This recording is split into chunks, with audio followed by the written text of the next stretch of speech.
हाय लोगोफोर आंनि आर'नाइ एन्जय चेनेल नोंथांमोनखौ बरायबाय आं नोंथांमोननि गेजेराव दिनै गोदान भिडिअ लाना फैलायबाय लोगोफोर आं नोंथांमोननो खिन्थागोन लोगोफोर आईटीआई नि बागै लोगोफोर आईटीआई आ मा बुस्थु आं नोंथांमोननो फारि फारि खिन्थागोन आरो आईटीआई एडमिशना माबायदि जायो नोंथांमोननो आं दिनै फारि फारि खिन्थालांगोन लोगोफोर जायफोरानोखि मेट्रिक पास जानानै एबा हाई सेकेन्डारि पास जानानै आईटीआई लानो सानदों नोंथांमोना आंनि भिडिअनि गेजेरजों दिनै फारि फारि मिथिलांगोन आरो जायफोरानोखि आईटीआई नि सोमोन्दै एसे मिथिया नोंथांमोना आंनि भिडिअनि गेजेरजों मिथिलांजोबगोन लोगोफोर अब्ला फैदो भिडिअखौ स्टार्ट खालामसै लोगोसेयैनो भिडिअखौ जागायनायनि सिगां जायफोरानोखि आंनि इन्स्टाग्राम एबा आंनि भिडिअखौ दिनै सानसेनि अब्ला नोंथाङा साबस्क्राइब खालामदो लाइक खालामदो लोगोसेनो खन्था बादों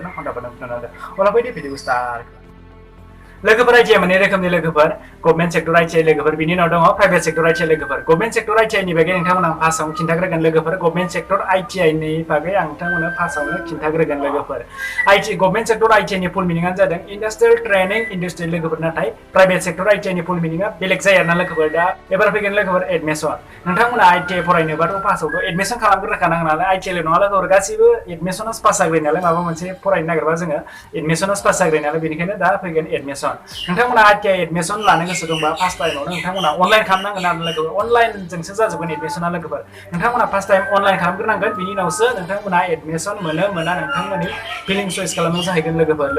अनलाइन खालामनायनि बागै लोगोफोर नोंथांमोना आङो अनलाइननि दाथ' अनलाइननि डेट फैथ'वाखै लोगोफोर बे मासावनो जानो गोनांमोन आरो 7-8फ्रावनो जानो गोनांमोन दाथ' लकडाउन नालाय लकडाउनखाय एसे प्रब्लेम होबाय आरोना लोगोफोर जाथ'वाखै लोगोफोर आगस्टफ्रावसो जाहैगोन बायदि मोनदों आं लोगोफोर दाथ' जेबो आपडेट होथ'वाखै लोगोफोर आईटीआई एडमिशननि बागै लोगोफोर आगस्टफ्रावसो जाहैगोन आरोना लोगोफोर नोंथांमोना जेथिया आपडेट फैयो लोगोफोर नोंथांमोना आङो स्क्रिन रेकर्ड खालामना खिन्थागोन लोगोफोर अनलाइनखौ माबायदि बानायगोन लोगोफोर अनलाइनाव नोंथांमोना गासिबो होजोबनांगोन आरोना मा सेक्टारसि गासिबो सोजोबनांगोन लोगोफोर नोंथांमोना अनलाइननि बागै अनलाइन बानायनायनि बागै नोंथांमोना आपडेट फैबा भिडिअ बानायना खिन्थागोन आरोना लोगोफोर अनलाइन बानायनाय भिडिअ बानायना खिन्थागोन लोगोफोर नोंथांमोना नङाबा लोगोफोर नोंथांमोना खाथिनि अनलाइन बानायग्रा दखानफ्राव नोंथांमोना बानायनो हागोन आरोना लोगोफोर नोंथांनि मबाइलाव बानायाबा नोंथांमोना अनलाइन खालामग्रा दखानफ्रावबो नोंथांमोना बानायनो हागोन लोगोफोर अब्ला फैदो लोगोफोर दा अनलाइन खालामनाया जोब्बाय नोंथांमोना आं नेक्स्टआव खिन्थागोन लोगोफोर बिराद भेजाल दंबावो लोगोफोर अनलाइन खालामनायनि बागै बिराद गोलाव दंबावो लोगोफोर बायदि रोखोमनि बानायबावनांगौ नोंथांमोना बेनिखायनो आं थुलमुल ओरैनो खिन्थालायबाय लोगोफोर नेक्स्टआव आं जेथिया आपडेट फैगोन अब्ला नोंथांमोना आं अनलाइन खालामना खिन्थागोन लोगोफोर अब्ला फैगोन लोगोफोर नोंथांमोना जुदि मेट्रिक पास एबा हाई सेकेन्डारि पास जानानै नोंथांमोना आईटीआई खालामनो सानदोंबा लोगोफोर नोंथांमोना साननो हागौ आरोना फार्स्ट टाइमाव आईटीआई बागै नोंथांमोना फार्स्ट टाइमाव आरोना जे फार्स्ट एडमिशन नोंथांमोना खालामजेनगोन अब्ला नोंथांमोना बायदिसिना माखासे खोथाफोरखौ मिथिया लोगोफोर जेरै नोंथांमोना आईटीआईल' होननाय खोनादों आईटीआईल' एडमिशन लागोन होननाय मिथिगौ एसेल' बागै मिथिगौ आरोना लोगोफोर नाथाय आईटीआईनि माबायदि जायो एडमिशनफ्रा नोंथांमोना मिथिया अब्ला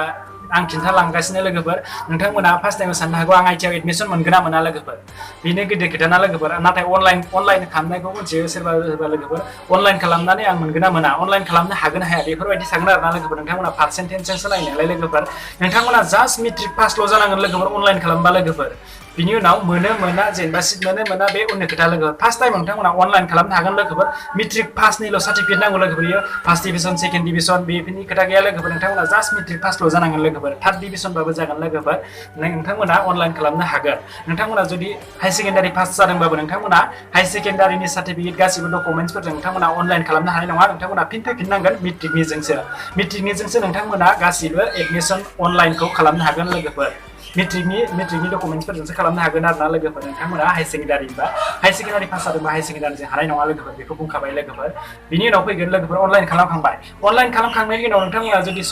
डेट होगोन आरोना लोगो सप्तासेफोर डेट होयो लोगोफोर अनलाइन खालामनायनि डेटआ जोबखांनायनि उनाव नोंथांमोना होगोन भेरिफिकेसन खालामनाय लोगोफोर भेरिफिकेसना मा बुस्थु नोंथांमोना आं खिन्थागासिनो लोगोफोर भेरिफिकेसन खालामनांगोन जों लोगोफोर अनलाइन खालामनाल' दोनबा जानाय नङा आरोना लोगोफोर एसे मिस्टेक बुंनाया अनलाइन खालामनानैल' जानाय नङा लोगोफोर नोंथां अनलाइन खालामखांनायनि उनाव खालामखांनायनि उनाव नोंथांमोना जुदि भेरिफिकेसन खालामाबा नोंथांमोना फिलिं चइस एबा उनाव आरो बासिनानै मोननाय नङा आरोना लोगोफोर नोंथांमोना उनाव फिलिं चइस खालामनो हानाय नङा लोगोफोर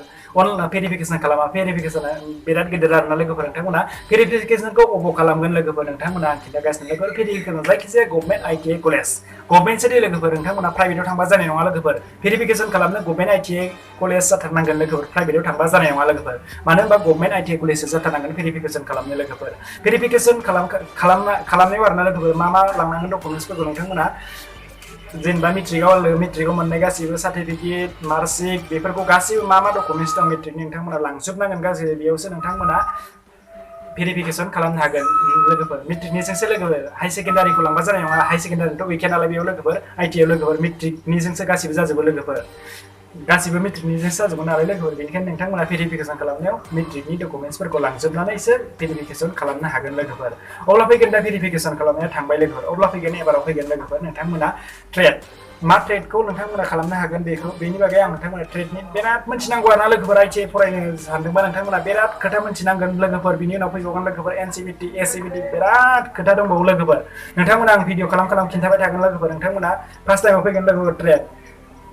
अबे ट्रेडआव नोंनि गोसोआ सा आरोना लोगोफोर आं बुंबाय लोगोफोर नोंथांमोननि गोसो बायदि आरोना अबे ट्रेडआव इन्टारेस्टेड नोंथांमोना जुदि बेकाराव गोसो दंबा जेनेबा अट'मबाइल दङ एमएमपि दङ ओमफ्राय इलेक्ट्रिसियान दङ फिटार दङ बायदि रोखोमनि ट्रेड दङ लोगोफोर नोंथांमोना मायाव गोसो फट'ग्राफियार माबा माबि दंलाजोबो आरोना लोगोफोर माबा माबि अनेक दं आरोना लोगोफोर जायखिजाया अनेक दङ लोगोफोर नोंथांमोना बबेयाव गोसो बेयाव खालामनो हागोन लोगोफोर बेनि बागै आं नोंथांमोना खिन्थाबावगोन आरोना अबे ट्रेडआ मोजांसिन लोगोफोर नोंथांमोना आं बेखौ भिडिअ बानायनानै खिन्थाबावगोन नैबेयाव सोजोबबाय अनेक बुरजा जागोन लोगोफोर नोंथांमोना बुजिनाय नङा लोगोफोर बिदिनो ट्रेडनि बागै नोंथांमोना आं बेलेग भिडिअ खालामना खिन्थागोन अनलाइन खालामनायनि बागै बेलेग भिडिअ खालामना खिन्थागोन लोगोफोर बेलेग खालामना खिन्थाजोबगोन लोगोफोर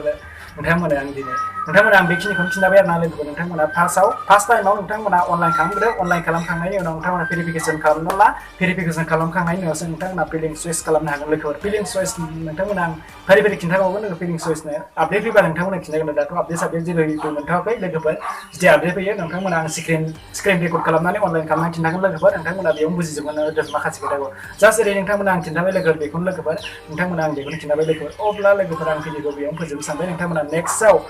गासिबो मोनजोबगोन आरोना लोगोफोर गासिबो माखौबाफोर बुजियाखै नोंथांमोना कमेन्ट हरदो लोगोफोर कमेन्टआव सोंहरबावदो आरोना माखौबाफोर बुजियाखै नोंथांमोना कमेन्ट हरदो लोगोफोर आंनि बुंनाया एकदम स्पिड जायो लोगोफोर एकदम स्पिड थांनाय बायदि मोनखादों आं लोगोफोर स्पिड जाखादों एकदम स्पिड जायो आरोना लोगोफोर नोंथांमोना माखौबाफोर बुजियाखै जानो हागौ एसे स्पिड जायो आंनि बुंनायफ्रा लोगोफोर बेनिखायनो नोंथांमोना आं नेक्स्टफोराव एसे लासै बुंनानै खिन्थागोन लोगोफोर नोंथांमोना माखौबाफोर बुजियाखैबा कमेन्टआव हरदो आरो लोगोफोर नोंथांमोना जास्ट बेनि बागैल' खिन्थाबाय आं लोगोफोर आं नोंथांमोननो दिनै बेखिनिखौनो खिन्थाबाय लोगोफोर नोंथांमोना आइटिआइ फोरोंगासिनो दंबा अनेक खोथा मोनथिनांगौ दंबावो लोगोफोर जेबानो जायाखै लोगोफोर अनेक खोथा मोनथिनांगौ दंबावो जेरै एनसिभिटि एसिभिटि अनेक दंबावो लोगोफोर नोंथांमोना आं फारि भिडिअ खालामना खिन्थालांबाय थागोन आरोना लोगोफोर नोंथांमोना माखौबाफोर बुजियाखै कमेन्ट हरदो लोगोफोर आं भिडिअखौ बेखिनियाव फोजोबनो सानबाय लोगोफोर एसे थुलमुल जाबाय लोगोफोर अनेक स्पिडाव जाबाय आरो नालाय आंनि बुंनायफ्रा एकदम स्पिडाव जादों लोगोफोर बेखिनिखौनो आं बुंनाय भिडिअखौ फोजोबनो सानबाय लोगोफोर नोंथांमोना माखौबाफोर बुजियाखैबा कमेन्ट हरदो लोगोफोर अब्ला बाय लोगोफोर नेक्स्ट भिडिअ थाबैनो लोगो मोनफिनसिगोन अब्ला नोंथांमोना जायफोरानोखि आंनि चेनेलाव गोदान एबा आंनि भिडिअखौ दिन्थिनाय अब्ला नोंथाङा साबस्क्राइब खालामदो लाइक खालामदो लोगोसेनो घन्टा